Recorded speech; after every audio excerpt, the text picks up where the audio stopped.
Hello everyone, I am Dr. Tanmoy Biswas. I welcome you all in my channel TanmoyChem. Today's topic of discussion is one MCQ and the question is in front of you. I request everyone, please pause the video, try by yourself, and whatever answer you get, please write in the comment box along with few words as explanation. I believe you have tried, so let's start. Let's read the question. Arrange the following in increasing order of rate of nitration. So actually there are 5 aromatic compounds which will undergo nitration. Now question is increasing order of rate of nitration, so you need to find out which one is most reactive for nitration, which one is the least, and at the order. Now this question is related to the basic concept, so let's learn that basic concept of this nitration reaction.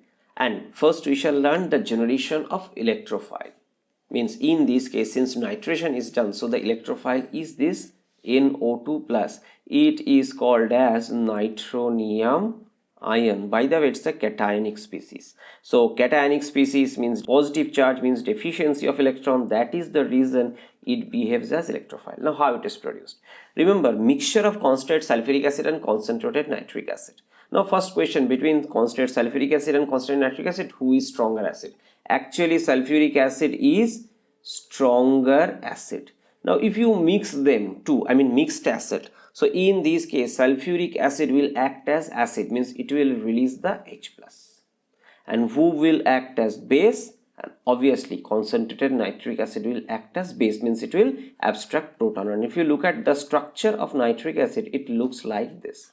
Now student, do not get confused why I have separated this charge, why I did not keep a double bond here, because remember nitrogen cannot access its valency beyond 4. It cannot be pentavalent. It is maximum tetravalent. So okay, fine. This now question, there are 3 positions, 3 oxygen, 1 2 3, actually where the protonation can take place. Logically protonation can take place on position number 1 2 or 3, anywhere.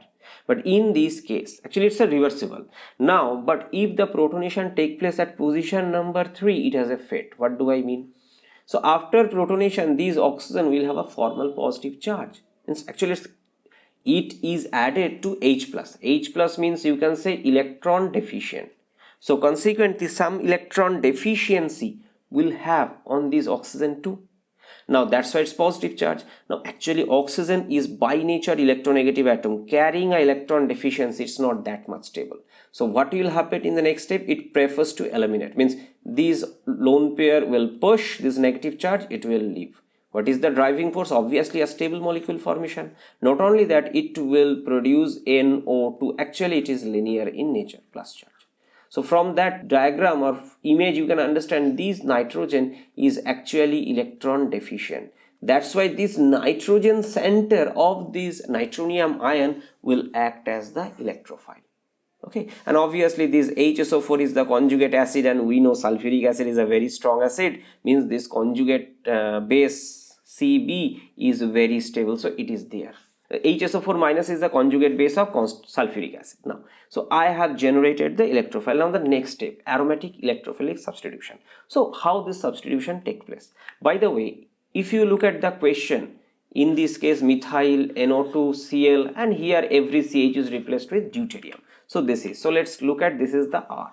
By the way, aromatic electrophilic substitution on substituted benzene we are going to discuss. I've already discussed a dedicated lecture on this topic. If you want to know further and details mechanism, you may visit there.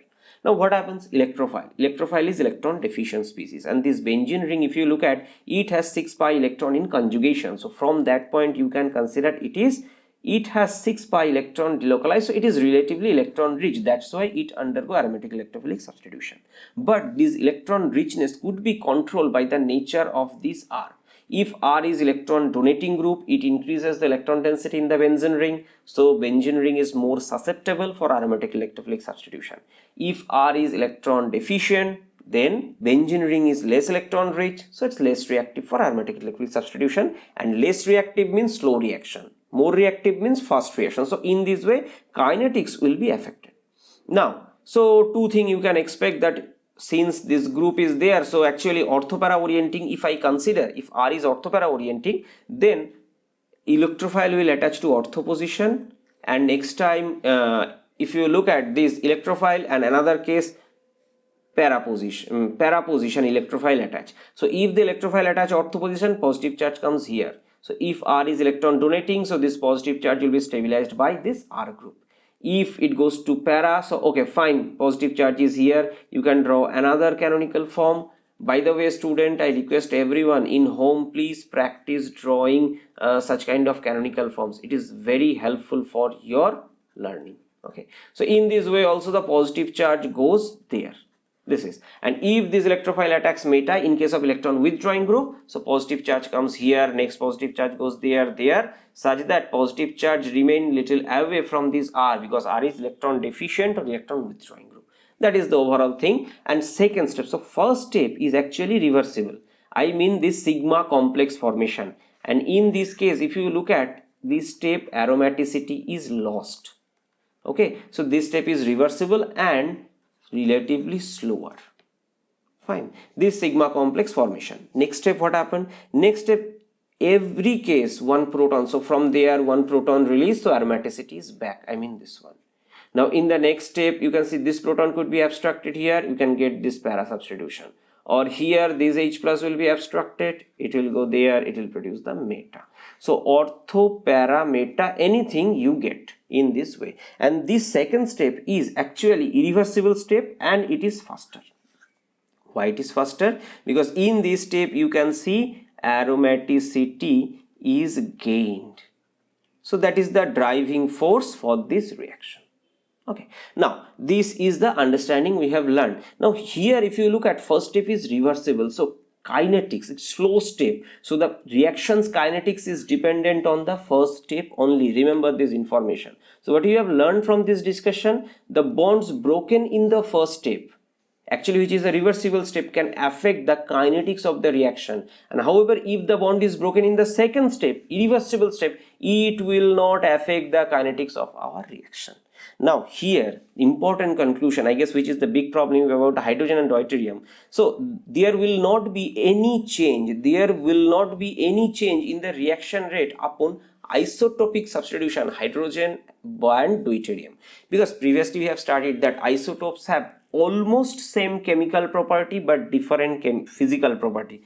Look at the word almost same chemical property. Actually if you look at CH bond is slightly weaker compared to CD, so you can expect, okay, CD bond breaking is difficult slightly, so the rate means CD bond breaking will be slightly slower, so rate will be slightly different.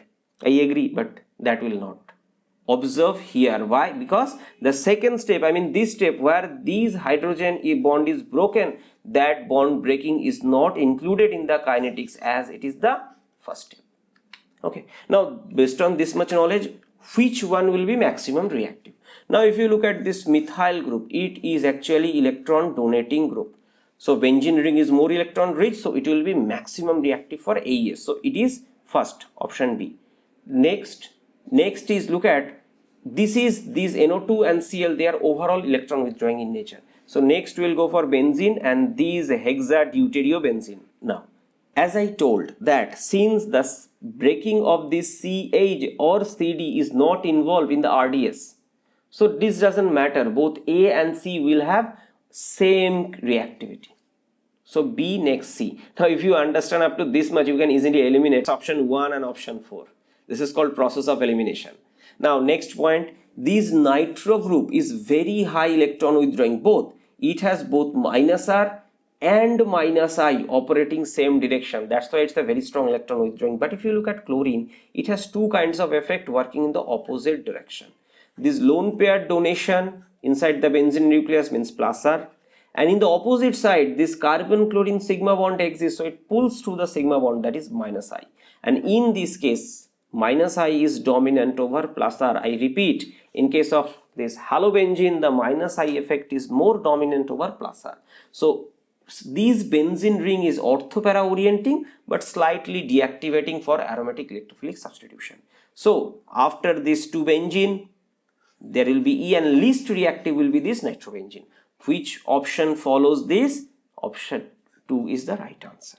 Now if you get this question in your exam hall, how can you solve it less than 30 seconds? Very easy, student. You need to remember aromatic electrophilic substitution and role of groups. So if you look at this toluene, it is a electron donating methyl group, so its reactivity will be maximum first. So option B will be the most reactive, in which case given Okay, if you look at option B, maximum, so option A and option 1 and 4, both option gone. Student, you don't need to even think.